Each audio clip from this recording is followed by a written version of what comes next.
우리 헬렌 로드비에라는 분이 이런 짤막한 글을 남겼습니다. 같이 한번 읽어볼까요? 나는 아무것도 소유한 것이 없다고 여겨야 한다. 모든 것이 하나님의 것, 내가 가진 것은 그에게 위임받은 것, 오직 그가 원하는 대로 사용해야 한다. 우리가 잘 아는 내용입니다. 이 땅에 창조된 모든 것은 다 주인이 하나님이시죠. 하나님 아버지.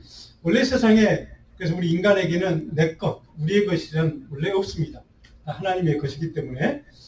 그래서 우리가 열심히 일하고 또 열심히 저축해서 모은 돈이든 뭐 땅이든 뭐 빌딩이든 이 모든 것이 다 이 세상에서 살아가는 동안 우리가 얻게 된 것, 이 모든 것은 하나님께서 우리에게 일정 동안 그것이 뭐 시간이든 재물이든 재능이든 또 일이든 아니면 자녀까지도 우리에게 잠시 위임하신 것, 맡겨주신 거라는 뜻입니다. 그래서 우리 인간에게는 그것을 맡겨준 것을 관리하는 청지기 일뿐이라는 사실을 이 글은 우리에게 잘 알려주고 있습니다. 그래서 우리는 주님께 임받은 모든 것을 내 뜻대로, 내 의지대로, 내 목적을 위해 사용하는 것이 아니라 소유주이신 주님의 뜻대로 사용되도록 관리하는 청지기의 사명, 그것을 우리는 위임받아서 관리하는 관리자 역할을 하고 있다고 우리는 그렇게 믿고 살아가는 것이 우리 그리스도인의 삶이기도 합니다. 한마디로 얘기하면 우리 그리스도인에게는 주님의 청지기라는 이 사명의식을 갖고 사는 것이 굉장히 중요하다는 의미이기도 합니다. 사도행전 11장 24절에 보면 여러분이 잘 아는 한 인물이 나옵니다. 이 초대교회 이방인교회 안디옥교회를 세웠던 이 전도자이죠. 바나바라는 이 전도자가 등장을 합니다. 그래서 24절에 보니까 이렇게 기록됐습니다. 우리 쭉 한번 22절부터 한번 읽어볼까요? 예루살렘 교회가 이 사람들의 소문을 듣고 바나바를 안디옥까지 보내니 그가 이르러 하나님의 은혜를 보고 기뻐하여 모든 사람에게 굳건한 마음으로 주와 함께 머물러 있으라고 하니 바나바는 착한 사람이요 성령과 믿음이 충만한 사람이라. 여기에 굳건한 마음으로 주와 함께 머물러 있으라는 것은 바나바 자신의 믿음입니다.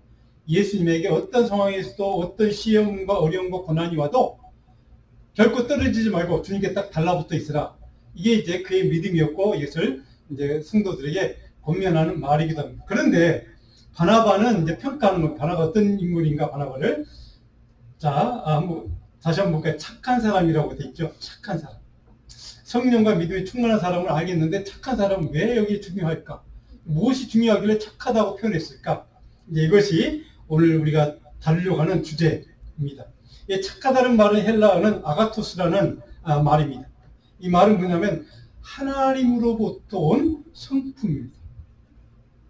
그러니까 바나바는 착하다는 말은 하나님이 주신 성품을 가진 사람, 이런 뜻입니다. 그래서 이 사람은 어떤 사람인가? 하나님 주신 성품을 품었기 때문에 믿음을 통해 관대한 태도로 이웃 사람들에게, 주변 사람들에게 자기가 할 수 있는 최선을 다해서 친절을 베풀고 섬김을 베풀 수 있도록 주님께서 여기 힘을 주시고 능력을 주시는, 그때 일컬어서 우리는 착한 성품이다, 이렇게 표현한 겁니다. 그러니까 착하다는 것은 하나님의 성품을 뜻하기도 합니다. 모든 그리스도인들에게, 우리 그리스도인들이 가져야 될 성품 중에 하나가 바로 이 착한 성품이기도 합니다. 자, 착한 사람 바나바는 어떤 인물이었는가? 투철한 청지기 의식, 소명 의식을 가진 사람이었음을 우리는 알게 됩니다. 굳건한 마음으로 주와 함께 머물러 있으라. 흔들리지 말고 어떤 상황에서도 결코 주님으로부터 떨어지지 말라. 소명 의식이죠. 청지기 의식입니다. 주님의 사람으로, 주님의 안에서, 주님의 은혜 안에서, 말씀 안에서 머물고 주님의 것으로 살라는 뜻이기도 합니다. 그래서 이 바나바는 철저하게 소명의식으로, 청지기의식으로 무장된 사람. 그런 의미에서 초대교회, 이방인교회, 최초 안디옥교회를 개척하고 그 교회를 위대한 이방인 사역을 시작했다. 그런 위대한 인물로 쓰임받게 됩니다. 다른 말로 하면 하나님과 동행한 사람이었을 뿐만 아니라 하나님의 소명에 절대적으로 순종할 수 있었던 사람이 바로 바나바였다는 사실입니다. 자, 고린도서 4장 1절, 2절을 보면 바울은 이렇게 가르쳐줍니다. 같이 읽어볼까요? 사람이 마땅히 우리를 그리스도의 일꾼이요 하나님의 비밀을 맡은 자로 여길지어다. 그리고 맡은 자들에게 구할 것은 충성이니라. 우리 그리스도인을 뭐라고 표현했습니까? 그리스도의 일꾼이다. 주님을 위해서 사는 존재가 우리 그리스도인이라는 겁니다. 그러니까 그리스도만을 위해서 사는 존재라는 뜻이기도 합니다. 그런 자들에게 필요한 구할까 딱 필요한 요구되는 거 한 가지. 그것은 충성이다 이렇게 표현합니다. 자, 여기에 맡은 자들이라는 말은 바로 여기에 우리가 잘 아는 스티워드십, 청직이라는 단어입니다. 그러니까 소명받다는 그런 때 쓰는 단어가 바로 스티워드십. 바로 다른 말로 하면 집사라는 표현이 정확한 뜻은 집사라는 표현인데 하나님의 일, 주님의 일을 맡을 사람, 책임 맡은 사람 이런 의미가 있습니다. 한나라의 복음을 전파하기에 복음 전파의 책임을 사명을 위임받은 자가 바로 여기에 맡은 자들이라는 단어의 의미입니다. 하나님 나라의 복음을 선포할 책임을 사명을 맡은 자가 바로 여기 맡은 자들이고 바로 저와 여러분들이 그런 사람들이라는 뜻이기도 합니다. 자, 근데 이게 충성이 요구된다. 이 충성은 우리의 단어는 믿는다라고 할 때 그 단어입니다. 근데 이 말은 바로 어떤 의미가 있냐면 하나님께서 주신 신실하고 충성스럽고 하나님도 믿고 맡길 만한 그러한 믿음을 소유한 사람. 그걸 충성된 자. 그래서 충성이 요구된다. 다른 거 필요 없어. 그 충성 하나 하면 돼. 이런 뜻입니다. 하나님의 일을 하는 사람에게는 하나님이 믿고 맡길 만한 믿음만 있으면 돼. 이런 뜻입니다. 이것이 충성이라는 뜻입니다. 바로 그런 사람이 우리 그리스도인, 성도인 저와 여러분들이 그런 충성스러운 사람이 되는 것, 이것이 그만큼 바로 근본적인 요구되는 자질이라는 것입니다. 누구에게? 그리스도인에게. 그리스도의 일을 감당하는 사람입니다. 자, 그리스도인에게 가장 중요한 성품, 덕목이라고 하면 바로 이 충성이라고 그래서 우리는 표현할 수가 있습니다. 자, 이 청직이라는 말은 제가 좀 풀어 설명하면 주님의 사명에 온전히 헌신하고 충성하고 순종하는 착한 사람. 하나님의 주신 성품을 품은 사람 이런 뜻입니다. 다른 말로 하면 확고한 청지기 의식으로 무장이 되어서 주님의 영광을 위해 주님을 위해 주님의 이름을 위해서 신실하게 섬기는 사람. 이것이 바로 청지기 이렇게 정의할 수가 있을 것입니다. 자, 그 청지기 의식, 생각을 갖고 사는 사람 바로 그것이 우리 그리스도인이다. 그 그리스도인에게 그런 청지기 의식을 갖고 사는 것이 왜 중요한가, 왜 필요한가를 오늘 본문 말씀 이 비유를 통해서 예수님이 직접 우리에게 가르쳐 주신 말씀이기도 합니다. 자, 오늘 본문은 우리가 잘 아는 달란트 비유라고 이렇게 우리가 잘 알고 있는 그런 비유의 말씀이죠. 이 내용은 여러분들이 너무 잘 아시는 말씀이기도 합니다. 오늘 이 비유의 가장 핵심은 신실한 종, 충성된 종과 충성되지 못한 종을 나누어서 설명하는 것이 핵심 키워드입니다. 그래서 충성이라는 단어를 제가 소개한 이유가 바로 거기에 있습니다. 충성이 기준입니다. 신실한 종과 그렇지 못한 종의 기준은 뭔가? 하나님을 향해서 충성이 있느냐 없느냐. 이것이 기준이라는 것입니다. 자, 주인은 오늘 우리가 잘 알고 있는 처음에 시작에 주인이 먼 여행을 가려고 떠나기 전에 종들을 불러서 세산을 불러서 자기가 해야 될 일을 책을 맡겨주는 위임을 하는 거죠. 책임을 위임하고 떠나는 장면입니다. 원래 이스라엘의 율법에 의하면 같은 이스라엘 사람에게는 이자를 받지 말라고 얘기합니다. 율법에 이렇게 규정이 되어 있습니다. 출애굽기 22장 25절에 보면 그렇게 딱 정의되어 있습니다. 그러니까 이자놀이 하지 말라는 겁니다. 자, 그런데 다만 오직 이스라엘 사람이 이방인들에게는 이자를 받아도 된다고 되어 있습니다. 그러니까 가능하다는 겁니다. 근데 종종 이 법을 어기는 이스라엘 백성들이 있죠. 그래서 우리가 예언서들을 보면 이자놀이 하는 사람들 때문에 사이가 부패해지고 타락하고 많은 사람들이 그냥 쫄딱 망해서 비슷한 이자 때문에 그래서 그 사이가 깨지는 이스라엘 그래서 멸망당하는 그래서 우리는 보게 됩니다. 자, 그런데 예수님 당시 사회에서 이스라엘 사람들에게 이 율법의 규정 가운데 하나 이 이자를 받아도 되는 규정이 하나 있습니다. 같은 이스라엘 사람들에게 사업상 돈을 빌려주는 경우 어떤 사람이 내 사업 좀 해보려고 해 장사 좀 해보려고 해 돈 좀 빌려줘 할 때 그때 돈을 빌려주고 이자를 그때는 받아도 됩니다. 이것이 하나의 규정이기도 합니다. 자, 그런데 그것을 이제 악용하는 사람들이 많이 등장을 하죠. 사업상 빌려준다고 말 이렇게 하면서 실제로 돈놀이 하는 사람들, 이자놀이 하는 사람들이 많이 있고 그 이자놀이 때문에 그 이자를 갚지 못해서 원금도 채치고 이자를 갚지 못해서 많이 망해가는 사람들이 많이 있었다는 사실입니다. 자, 그런데 오늘 화폐 단위, 마태의 복음서 기자가 기록하고 있는 화폐 단위가 달란트라고 표현돼. 제가 전에 말씀 달란트의 가치, 그러니까 일당을 받고 일하는, 하루 임금을 받고 일하는 노동자들의 하루 임금을 계산하면 무려 6,000일 동안 일해야 받을 수 있는 돈이 한 달란트라고 합니다. 그러니까 물론 그만 한 달입니다.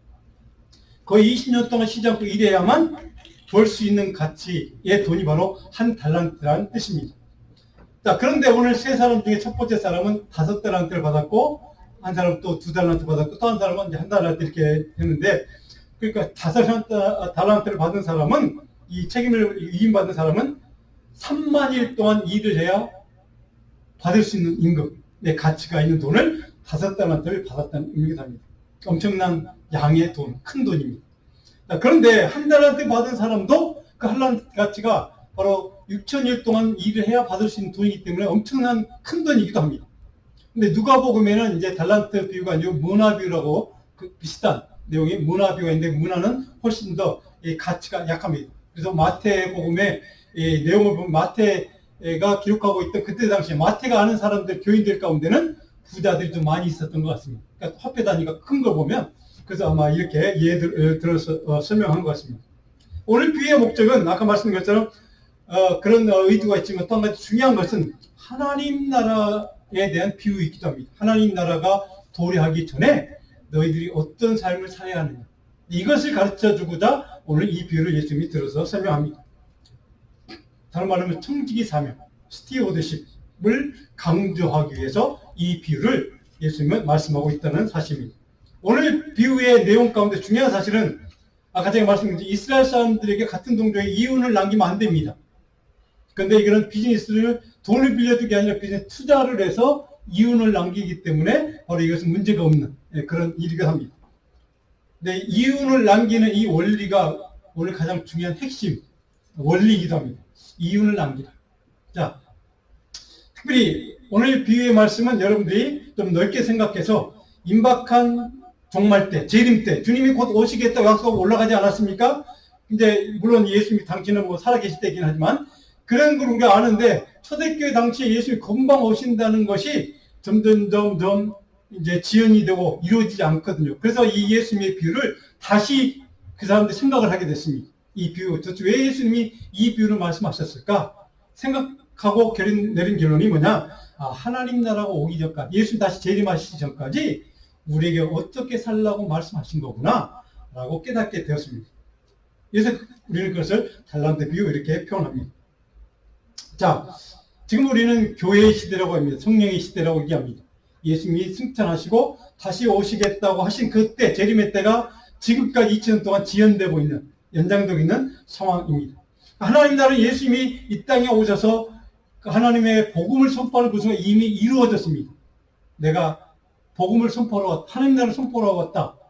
근데 그것이 바로 우리는 신학적인 용어로 이미 이루어졌다. 하나님 나라가 이렇게 표현합니다. 근데 예수님이 다시 오시겠다고 약속하셨거든요. 그래서 다시 오시서 하나님 나라를 완성하실 때는 아직 이루어지지 않은 거죠. 그것을 영어로 not yet, already 이루어졌다. 그러나 아직은 완성되지 않 not yet 이렇게 표현해요. 그래서 신학적으로 중요한 용어인데, 그래서 그 중간 이미 이루어진 시대와 다시 재림하신 그때와 이 not yet인 그 중간 시기를 사는 사람들의 삶이 저와 여러분, 지금 오늘 교회 시대, 우리가 지금 그 시대를 살고 있습니다.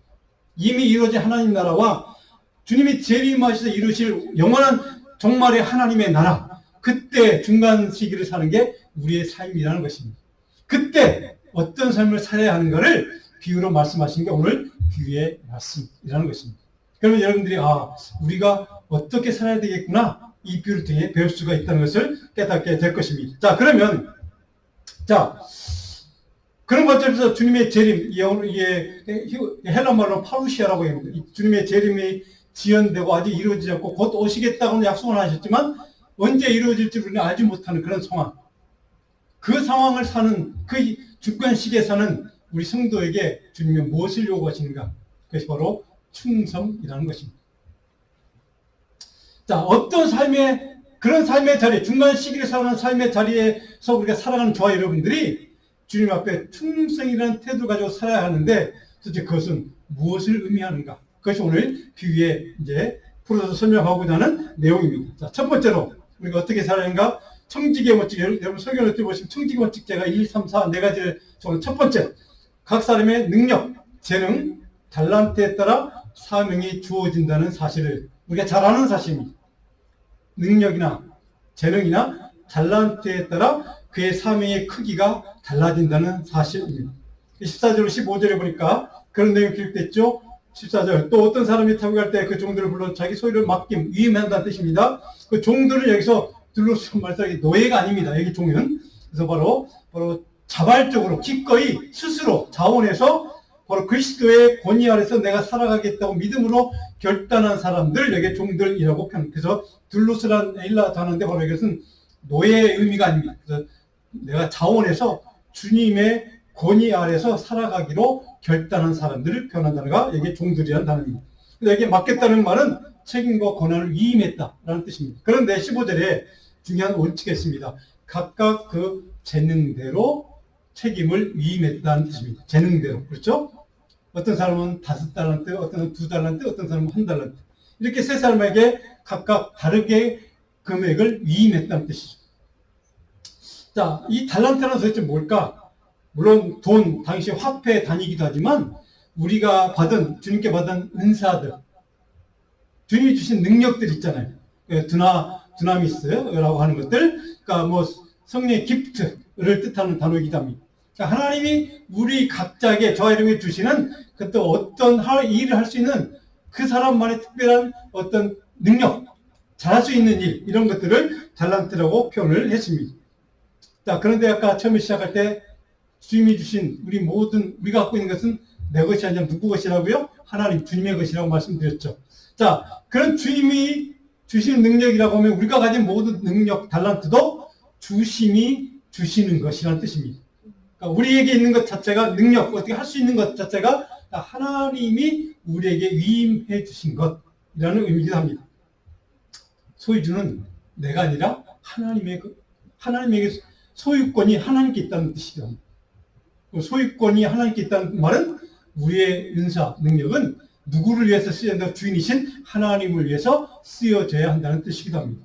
자, 이것이 첫 번째 원리입니다. 자, 그래서 우리 기독교의 은사로는 바로 철저하게 하나님 중심입니다. 하나님의 것을 내가 이임받았기 때문에 주인이신 하나님의 영광을 위해서 주님의 이름을 위해서 사용해야 하는 것이라는 뜻이기도 합니다. 자, 그렇다면 각각의 재능에 따라 우리에게 주님께서 이임받은 청직의 사명의 목적은 무엇일까? 두 번째, 오늘 16절로 18절에 청직 원칙 두 번째, 자기 능력과 사명의 크기에 따라 뭘 남겨야 한다고? 이윤을 남기는 사명에 집중해. 이윤을 남겨야 한다. 이윤은 다른 말로 하면 열매를 남기는 뜻입니다. 열매. 결실이 있었다는 거죠.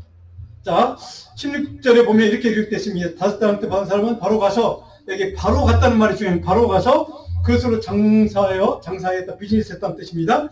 달란트 남기고, 2달란트도 받은 사람도 역시 가서 장사해서 2달란트 남겨서 이제 회계하는 자리에, 결산하는 자리에 들고 왔다는 뜻입니다.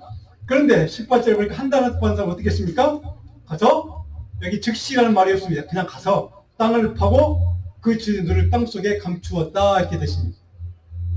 그리고 결산 보고 자리가 와서 주인이 돌아와서 결산해 보자 라고 했을 때 5달란트 받은 사람은 5달란트 더해서 10달란트, 그리고 2달란트 받은 사람은 2달란트 더해서 4달란트, 1달란트 받은 사람은 가난한 땅에 묻은 그대로 그걸 땅 파고 다시 찾아서 그 원금만 딱 1달란트만 바쳤다, 이제 이런 얘기, 여러분 잘 아시는 얘기죠.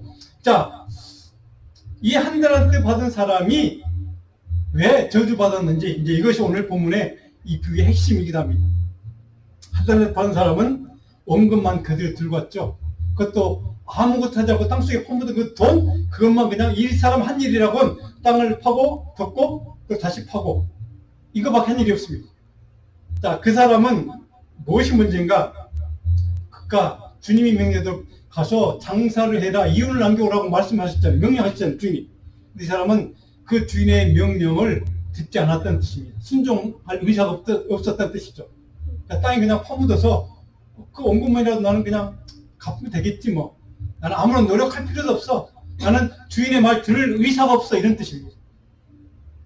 이것이 그의 가장 중요한 실책이었고 문제였고, 오늘 이 비유의 말씀을 통해 주님이 우리에게 주고자 하는 메시지의 핵심이 바로 거기에 있습니다. 주님이 말씀하셨습니다. 가서 이윤을 남겨와라. 그 액수에 대해서 말하지 않았습니다. 얼마를 남겨서 몇 프로 남겨와야 된다. 몇 배 남겨와라. 이런 얘기였습니다. 그냥 이윤을 남겨와.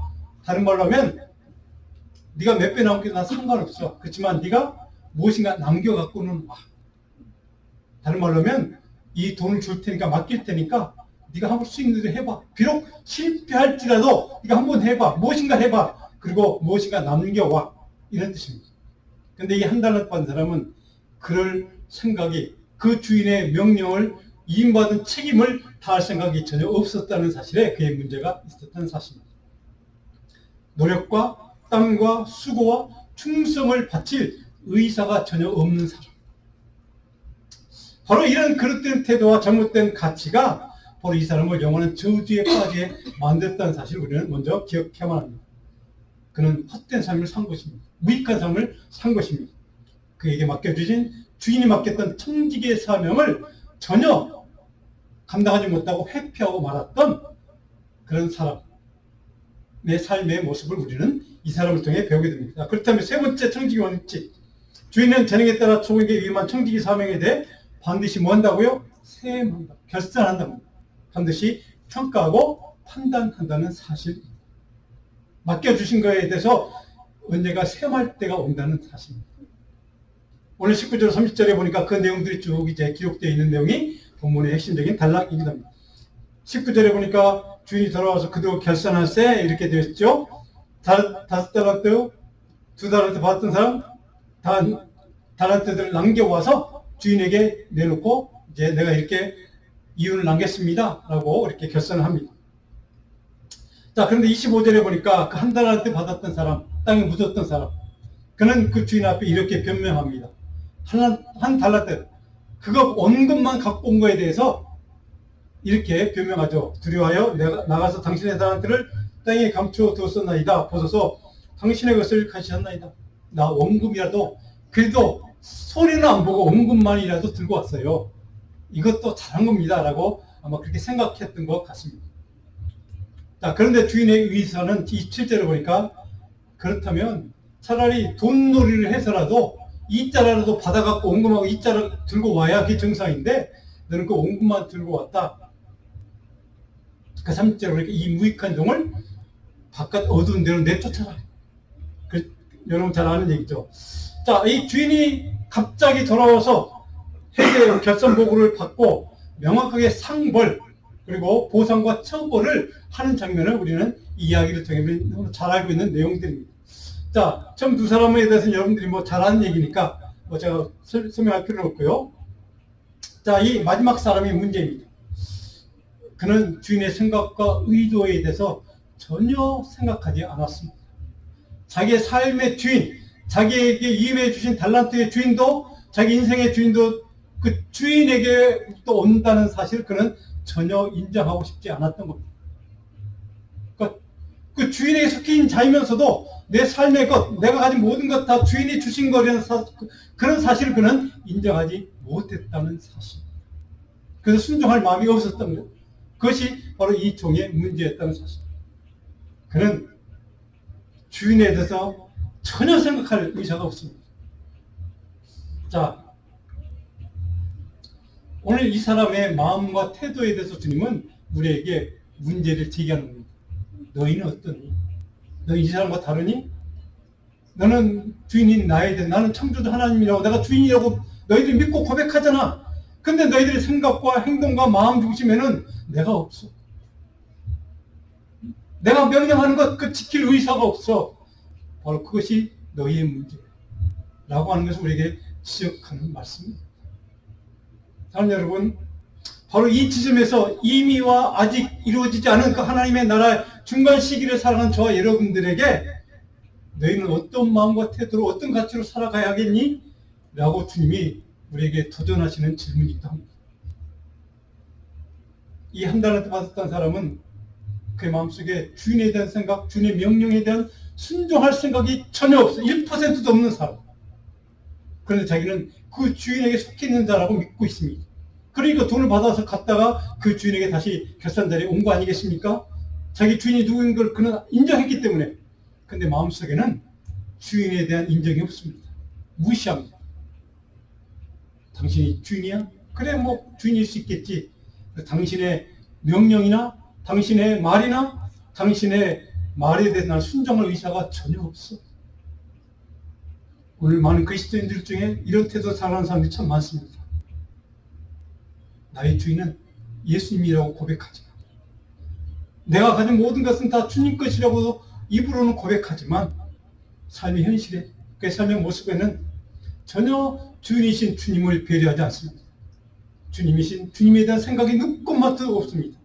다 내 것이라고, 내가 주인이라고 생각하고 착각하고 살아가는 것이 오늘 이 한 달 받은 사람의 문제예요. 오늘 많은 그리스도인, 우리 안에 있는, 우리 안에 내면에 깊숙이 자리잡고 있는 교만의 내용입니다.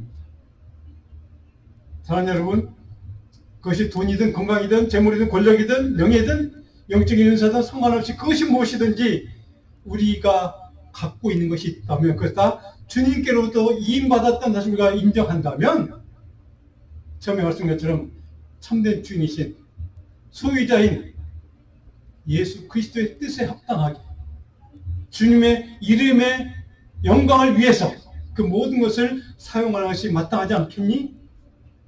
너는 지금 어떻게 살고 있어? 라고 묻는 것이 오늘 비유의 가장 중요한 핵심적인 내용입니다. 어떤 태도로, 어떤 자세로, 어떻게 내 임받은 은사와 책임과 권한을 사용하고 있느냐? 자, 주인은 도대체 우리에게 무엇을 요구하고 계시는가? 네 번째 청지기 원칙입니다. 각자의 재능에 따라 청지기 삶을 감당하는 일에 가장 중요한 원리는 내가 요구하는 것 딱 한 가지야. 그것은 충성이야. 그리고 오늘 제가 처음에 말씀드렸던 착함이란 두 가지 단어로 정리를 좀 해왔으면 좋겠습니다. 착함과 충성. 오늘 21절과 23절에 2달란트 5달란트 받은 사람에게 주님이 칭찬하며 그들을 칭송하는 얘기가 나옵니다. 이런 칭찬을 받은 인물이 거의 없을 겁니다. 착하고 충성된 종아, 내가 작은 일에 충성했으니 내가 많은 것을 내게 맡길 거야. 착하고 충성된 종이라고 표현합니다. 내 주인의 죽음에 참여할 거야. 착하다는 말은 아까 제가 설명드린 아가토스라는 단어입니다. 그리고 충성된 종은 아까 제가 말씀드린 그 충성을 뜻합니다. 하나님으로부터 온 그런 마음이기도 합니다. 이렇게 인정을 받을 수 있는 바로 그런 믿음의 삶을 살기를 바라는 것이 우리의 주인 되신 주님의 마음이라는 겁니다. 주님의 기대라는 겁니다. 그런데 그 한 달란트 받았던 인물이 무엇이 문제인가를 주님이 본인의 입으로 이렇게 설명합니다. 26절 같이 한번 해볼까요? 그 주인이 대답하여 이르되 악하고 게으른 종아, 나는 심지 않은 데서 거두고 해치지 않는 데서 모으는 줄로 내가 알았느냐? 여기 심지 않는 데서 거두고, 이건 알겠는데 해치지 않는 데서 모으는, 이 해친다는 말로 이 번역이 잘못된 번역입니다. 이 해친다는 말은 씨 뿌리는 것을, 씨를 뿌릴 때 해친다는 거죠. 여기저기 뿌리는 것, 이거 흩뿌린다는 뜻입니다. 그게 해치니까 번역을 잘못했습니다. 우리 번역하는 분들이. 제가 이제 기회가 되면 말씀 하려고 하는데, 그러니까 해친다는 말이 좀 잘못 오해될 수도 있습니다. 근데 해친다는 말은 뿌린다는 뜻입니다. 뿌리지 않는 데 내가 모으는 줄을 내가 수확한다는 말입니다. 모은다는 말은 그런 사람이 난 줄 아니? 이렇게 질문하는 겁니다. 자, 여기서 악하고 게으른 종, 착하고 충성된 종과 대비돼서 악하고 게으른 종. 악하다는 말은 여러분 악한, 그러니까 이불이라는 뜻이기도 하지만 여기에 중요한 의미 가운데 하나는 약한다는 단어가 품고 있는 뜻은 뭐냐면 다른 사람에게 아픔과 고통과 문제를 가져다 주는 사람을 뜻합니다. 너는 악한 사람이야. 너는 다른 사람에게 고통과 아픔과 고난만 주는 사람이야. 이런 뜻입니다.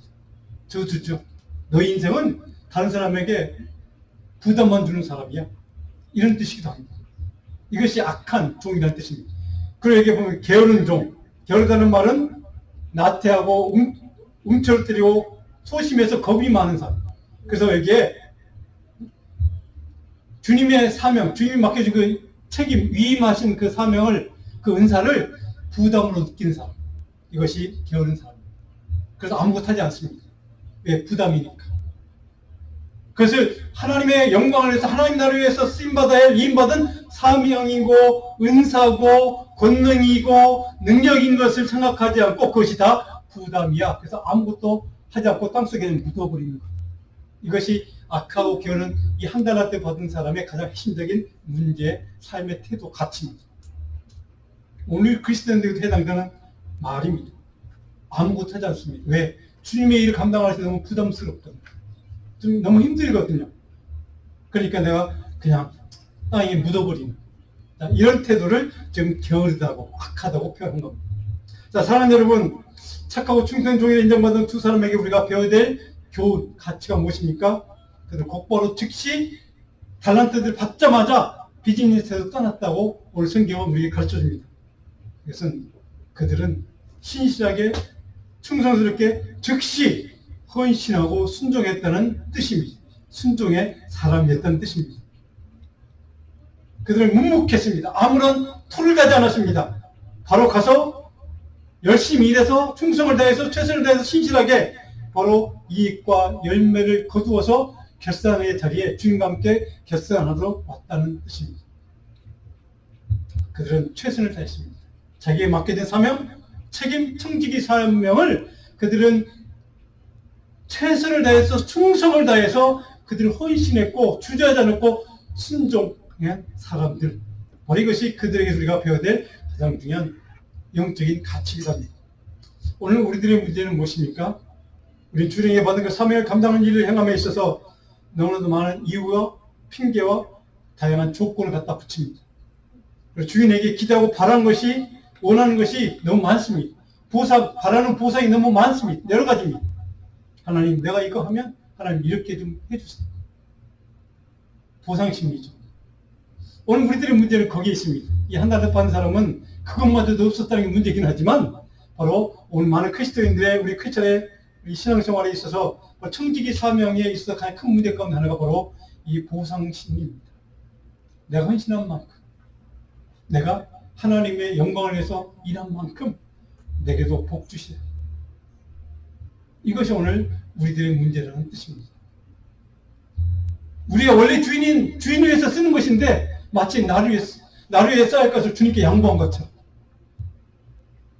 이것이 오늘 우리의 문제, 근본적인 태도의 문제, 가치의 문제라는 뜻입니다. 저는 적어도 우리 생명수교회 성도 저와 여러분들 우리 자녀들은 착하고 충성도 인정받은 이 두 사람처럼 내 생각과 내 뜻과 내 의지가 아니라 오직 주님의 뜻과 의지가 이루어지는 일에 오직 주님을 향한 순종과 감사의 마음으로 주님의 영광을 위해서만 하나님을 섬기고 주님을 섬기고 하나님 나라의 복음을 위해서 그 복음을 선포하고 사랑을 나누고 주님을 섬기는 그런 충성된 착한 하나님의 종들이 다 되시기를 간절히 축원합니다. 이것이 오늘 주님이 종된 우리에게 원하는 기대하시는 태도라는 뜻입니다. 디모데전서 1장 12절 같이 한번 읽어볼까요? 나를 능하게 하신 그리스도 예수 우리 주께 내가 감사함은 나를 충성되이 여겨 내 직분을 맡기심이니. 바울사도는 바로 내게 책을 맡겨주신 것, 사명을 맡겨준 것, 그래서 그걸 감당할 수 있는 능력, 은사를 주신 것, 이것을 감사하다고 표현했습니다. 부담이나 짐이 아니라 감사하다고 그런 표현합니다. 그래서 나를 충성되이 여겨주셨기 때문에, 나를 충성된 자로 그렇게 하나님이 봐주셨기 때문에 그 사명과 그 청지기의 사명을 내게 맡겨주셨다는 걸 믿었기 때문에 그는 감사할 수 있었다는 뜻이기도 합니다. 하나님 여러분, 오늘 이것이 오늘 이 시대 이미 이루어진 하나님 나라와 아직 완성되지 않은 그 하나님 나라의 중간 시대에 살아가는 우리 성도들에게 필요한 가장 근본적인 가장 중요한 영적인 가치입니다. 감사하게 나를 충성되게 여겨서 내게 사명을 주신 것, 은사를 주신 것, 그 감당할 수 있는 달란트를 주신 것, 그것을 감사하게 여기고 기뻐하고 묵묵히 말없이 터달지 않고 요구하지 않고 주님의 영광을 위해서 헌신하는 삶, 이것이 오늘 우리에게 필요하다는 사실입니다. 그래서 우리 디모데전서 1장 12절에 보니까 나를 능하게 하신 이렇게 표현합니다. 나에게 능력을 주신 분이 바로 주님이라는 걸 고백하는 겁니다.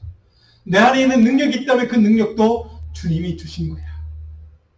주님의 사명을, 청지기 사명을 감당할 수 있도록 하기 위해서 나에게 그 능력을 부어주신 거야 라고 하는 철저하게 주인 되신 예수님에게 그 원인과 그 감사를 돌리고 있다는 사실입니다. 그리고 충성되게 여겨 주셨다. 하나님이 나를 이렇게 봐주셨다는 겁니다. 인정해 주셨다는 겁니다. 내가 정말로 충성되어서가 아니라 너는 그래서 충성되게 나를 위해서 헌신할 사람 그런 자로 보여라고 인정해 주셨다는 뜻입니다. 사랑하는 여러분, 저는 우리의 삶이 이 중간 시기에 사는 우리가 얼마나 남아있는 인생이 얼마나 될지 모르지만 적어도 그 남아있는 동안 우리 자녀들이 그들이 살아가는 그 아이들이 살아가는 그 인생 동안 그들에게 있는 달란트든 그것이 무슨 은사든 그것이 어떤 능력이든 어떤 재물이든 그것이 어떤 복이든 상관없이 그 모든 것들을 통해서 우리가 우리에게 맡겨주신 그 재능대로 하나님의 영광을 위해서 우리가 열매를 맺어드리는 이윤을 남겨드리는 그러한 청지기로 살아가면 참 좋겠습니다. 그 청지기로 살아가는 자, 여러분에게 하나님은 분명히 약속해 주십니다. 로마서 8장 28절에 주님은 이렇게 약속합니다. 같이 읽습니다. 우리가 알거니와 하나님을 사랑하는 자 곧 그 뜻대로 부르심을 입은 자들에게 모든 것이 합력하여 선을 이루리라. 이 선은 바로 아가토스, 아까 선이라는 뜻입니다. 그 뜻대로 부르심을 입은 자들, 청지기 사명을 받은 자들, 그래서 하나님이 은사를 주고 능력을 준 그 자들, 감사함으로 묵묵하게 순종하는 그 자들의 인생에는 그것이 좋은 일이든 나쁜 일이든 환난이든 고난이 상관없이 모든 것이 다 결국에는 합해서 선, 아가토스, 하나님의 복으로 이루어질 거야. 복으로 바뀌게 될 거야. 복된 삶을 누리게 될 거야 라고 분명히 약속해 주십니다. 이 약속을 붙들고 저희 남은 인생을 이렇게 하나님의 사명 청지기 의식을 가지고 주님의 영광을 위해서 끝까지 주님께 붙어서 흔들리지 않고 충성되게 착하게 선하게 주님의 영광을 위해 살아가는 복된 주의 종들, 복된 주의 제자들이 다 될 수 있기를 주님의 이름으로 축복합니다.